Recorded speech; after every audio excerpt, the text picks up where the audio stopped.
Bismillahirrahmanirrahim. Assalamualaikum warahmatullahi wabarakatuh. Alhamdulillahirabbil alamin. Hamdan katsiran thayyiban barakan fih. Wassalatu wassalam ala nabiyyina Muhammadin sallallahu alaihi wasallam wa ala alihi wa ashabihi wa man tabi'ahum bi ihsanin ila yaumin la raiba fihi amma ba'd. Alhamdulillah, kita panjatkan segenap pujian kepada Allah Subhanahu wa taala bahwa pagi hari ini alhamdulillah dengan suasana di sinari matahari ya, melalui lorongan-lorongan cahayanya yang melintasi batang dan dedaunan, kami hari ini insyaallah masuk hari kedua lah ya di Yogyakarta, dengan satu objektif yaitu melakukan pantau-pantau ya Yogyakarta untuk sempena perancangan kita melakukan safari iktibar pada tahun 2026 insyaallah. Dan alhamdulillah pada pagi hari ini saya mencoba untuk berkongsi sedikit ya, hal-hal yang tentunya setiap hari kita memerlukan satu bahan yang bermanfaat bagi kita, dan tidak lain dan tidak bukan, paling asas adalah kita mencoba untuk merujuk kepada apa yang ada dalam tuntunan wahyu ya, baik itu Al-Quran ataupun Sunnah. Dan saya lebih memilih untuk berkongsi perkara-perkara yang terkait dengan hadis Nabi Sallallahu Alaihi Wasallam. Dalam kehidupan harian kita, bermula dari usia kita kecil ya, sampai kita akhirnya dilorongkan Allah ya dalam kehidupan ini, tumbuh, berkembang, membesar ya. Sebetulnya itu adalah satu bentuk isyarat bahwa dalam kehidupan kita itu sebenarnya ada pergerakan, ada anjakan ya, ada satu hal yang sifatnya meningkat ke atas ya, bukan merendah ke bawah, tapi meningkat ke atas. Karena pada asasnya dunia itu rendah ya, dan kita punya objektif di dunia ini diciptakan Allah Subhanahu wa taala ya, untuk beribadah kepadanya, menjadi hamba-hamba yang bertakwa, dan bekalan-bekalan itulah sesungguhnya yang kita bawa untuk ke atas, ke kampung halaman kita di akhirat kelak, yaitu di surga.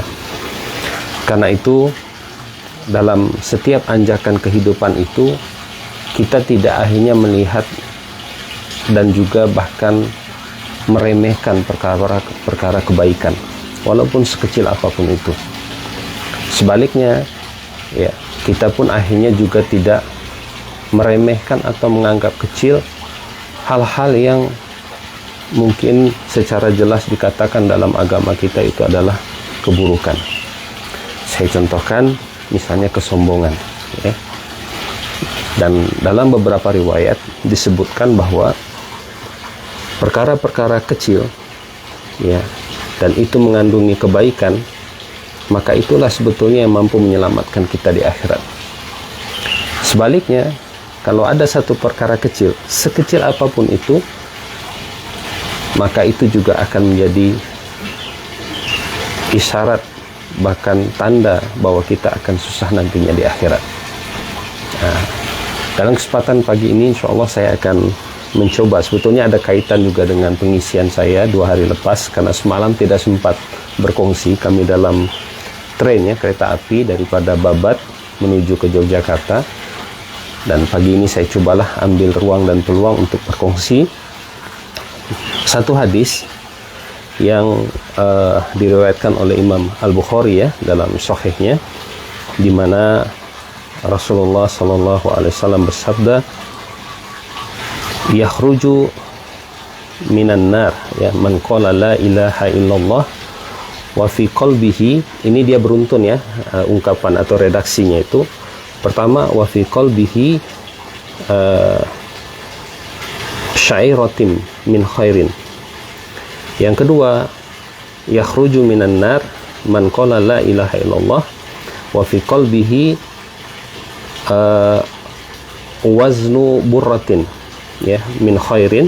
Dan yang ketiga, yakhruju minan nar man qala la ilaha illallah wa fi qalbihi ya waznu dzarratin min khairin. Jadi yang pertama waznu syairatin min khairin, yang kedua waznu burratin ya min khairin, dan yang ketiga waznu dzarratin min khairin. Terjemahan daripada hadis ini adalah bahwa akan keluar daripada neraka sesiapa yang pertama mengucapkan la ilaha illallah wa fi qalbihi, dan dalam keadaan kolbunya itu, di dalam kolbunya itu ada syairatin min khairin. Itu syairah itu dia biji gandum ya, min khairin, daripada kebaikan. Yang kedua, akan keluar daripada neraka siapa yang mengucapkan la ilaha illallah dan dalam kolbunya itu ada waznu burratin min khairin, yaitu biji barli ya. Biji barli maknanya tadi gandum, ini barli. Dan yang terakhir, akan keluar daripada neraka siapa yang mengucapkan la ilaha illallah wa fi qalbihi waznu dzarratin min khairin. Di dalam kolbunya itu ada zarrah ya. Zarrah ini kalau dalam syarahannya itu kita selalu terjemahkan macam ya zarrah lah ya, bahasa Melayu kan, tapi dia itu sigharun namal. Sigharun namal itu maknanya semut yang paling kecil itu. Nah, itu namanya zarrah. Atau ketika kita tengok misalnya matahari ya, mungkin kalau sebelah pagi dia embun kan baru naik, tapi kalau dia mungkin sebelah petang ataupun tengah hari, biasanya kalau ada di jalan-jalan itu kan biasanya kalau ada sinar matahari kita nampak macam ada debu-debu kecil-kecil itu ya. Nah, itu termasuk terma berkaitan dengan zarrah.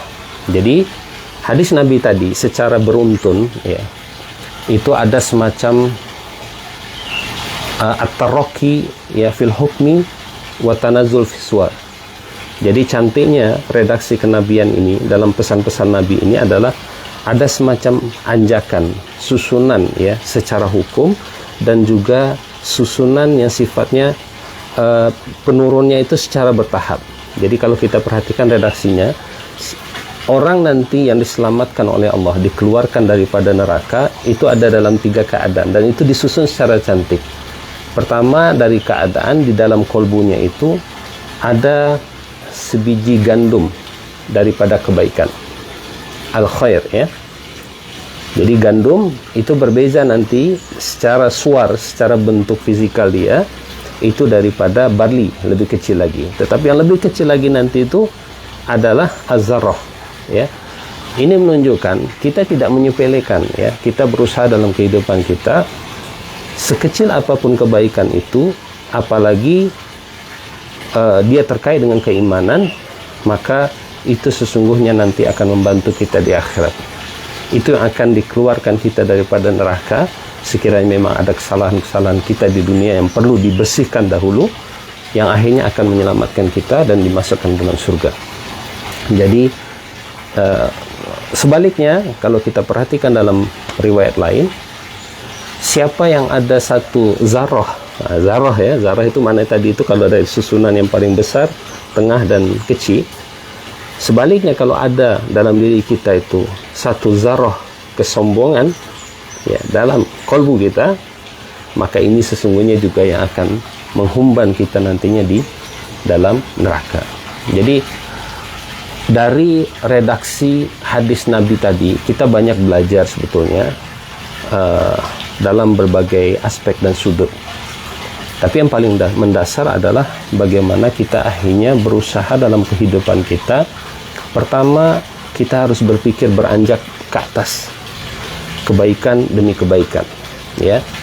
Dan kita berusaha juga jangan menyepelekan atau meremehkan setiap kebaikan, karena kalau menurut redaksi hadis tadi itu daripada Anas, Rasulullah SAW kadang-kadang menggunakan kata khair itu dengan maksud iman. Jadi akan dikeluarkan daripada neraka yaitu sesiapa yang dalam kolbunya itu ada seberat biji gandum, kemudian barli ataupun zarah, biji yang paling kecil. Min khairin itu dimaksudkan adalah min iman. Ya. Ini juga memberi pengertian bahwa lafaz la ilaha illallah, sebagaimana saya sebutkan 2 hari lepas, itu sesungguhnya mesti berbasis kepada kolbu. Maknanya dia punya sumber asas dalaman dulu, sehingga seseorang itu mudah mengucapkan la ilaha illallah. Ya kan, ibarat kunci itu dia ada gerigi-geriginya itu, ya, lekak-lekuknya itu, yang melayakan kita menggunakan kunci itu untuk boleh membuka pintu. Dia bukan satu kunci yang datar saja. Nah, itu mesti dimengerti dan difahami, supaya akhirnya kita memaknai lafaz la ilaha illallah itu dengan syarat-syaratnya juga, kemudian juga memahami bahwa dia mesti merupakan biasan daripada kolbu. Jadi kefahaman kita bahwa siapa yang hanya sebatas menyebut la ilaha illallah sementara tidak bersumber daripada kolbunya, maka dikatakan la yanfa' li sahibihi, itu tidak akan memberikan manfaat kepada manusianya, ya kan? Tetapi kalau dia bersumber daripada kolbunya walaupun sekecil zarah, maka ini sesungguhnya akan mengeluarkan seseorang yang mengucapkan la ilaha illallah daripada neraka, ya. Jadi sangat menarik sebetulnya, ya. Saya mungkin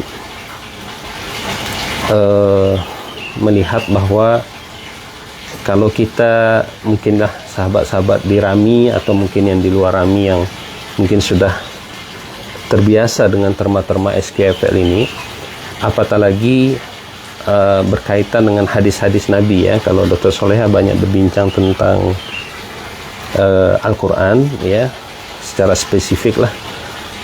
Saya lebih berminat sebetulnya untuk mencoba menyorot perbincangan SQFL ini dari aspek sunnah nabawiyah, ya, maknanya hadis-hadis Nabi SAW, ya, karena dari situ akhirnya kita lebih menghargai setiap kita baca hadis Nabi yang di dalamnya terdapat redaksi kolbu ke, nafsu ke, ya, fuad ke, ataupun lub, itu menjadikan kita lebih mudah nanti akhirnya untuk memunasabahkan, ya, perbincangan kita itu lebih mudah memunasabahkan perbincangan kita itu, apalagi mensinergikan posisi hadis-hadis Nabi itu dengan ayat Al-Quran, dan insya Allah mereka akan sentiasa ada titik kesamaannya, ya, tidak akan ada percanggahan. Jadi itu insya Allah perkongsian pada hari ini, ya, pengajarannya daripada hadis Nabi yang saya sebutkan tadi, yaitu bahwasanya pertama kita berusaha membina keilmuan dan juga kefahaman yang baik, yang tuntas lah, ya, terhadap asas-asas daripada perbincangan agama kita. Dan lafaz la ilaha illallah itu dia memiliki syarat-syarat yang sudah saya sebutkan sebelum ini, ya, baik itu tentang ilmu, yakin, ikhlas, mahabbah, sidq, ya, al-qabul, al-inqiyad, ya. Nah, itu merupakan syarat-syarat daripada la ilaha illallah, itu mesti dimiliki. Dia yang akan membentuk gerigi-gerigi ataupun lekak-lekuk pada kunci kita, ya, untuk kita gunakan tadi untuk menuju surga insyaallah. Kemudian yang kedua, daripada hadis Nabi yang saya sebutkan tadi, dalam kehidupan kita jangan meremeh-temehkan, ya, hal-hal kebaikan sekecil apapun itu, karena kita tidak tahu, ya, bahwa di akhirat kelak boleh jadi itulah sesungguhnya yang boleh membantu menyelamatkan kita, ya, daripada neraka. Dan daripada hadis Nabi itu juga kita akhirnya memahami bahwa kehidupan kita itu adalah anjakan, seperti mana perjalanan kita dari mulai lahir, ya kan, dan nanti akhirnya membesar, tumbuh dan meninggal dunia. Jadi dalam rumah tangga pun sama, tidak ada istilah rumah lift, kan, tapi rumah tangga, begitu.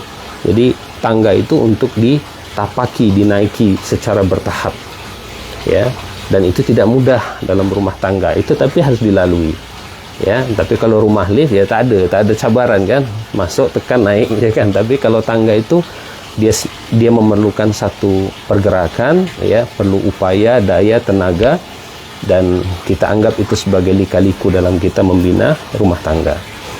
Nah, itu insya Allah beberapa pengajaran ringkas lah yang boleh saya kongsikan pada hari ini. Insya Allah jika tidak ada aral ya, hari ini kami pun tengah menunggu ya anak kami Ilkia yang alhamdulillah semalam sudah selesai SPM dan dia balik ya terus ke Jogja sendiri ya, dan insyaallah kami akan sambut dia nantinya untuk ikut bersama kami dalam pantau-pantau Yogyakarta sempena perancangan kami insyaallah ke depan untuk menganjurkan safari iktibar insyaallah. Dan insyaallah selama pantau-pantau Yogyakarta ini saya dan juga Dr. Soleha insyaallah akan berkongsi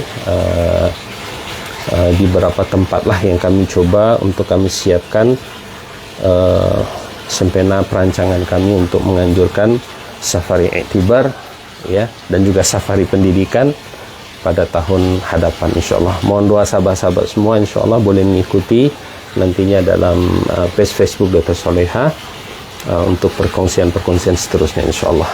Semoga sahabat-sahabat semua di hari weekdays ini ya dalam keadaan sehat afiat dan dimudahkan segenap urusan, dan insyaallah dirahmati oleh Allah Subhanahu wa taala. Billahi taufiq wal hidayah. Assalamualaikum warahmatullahi wabarakatuh.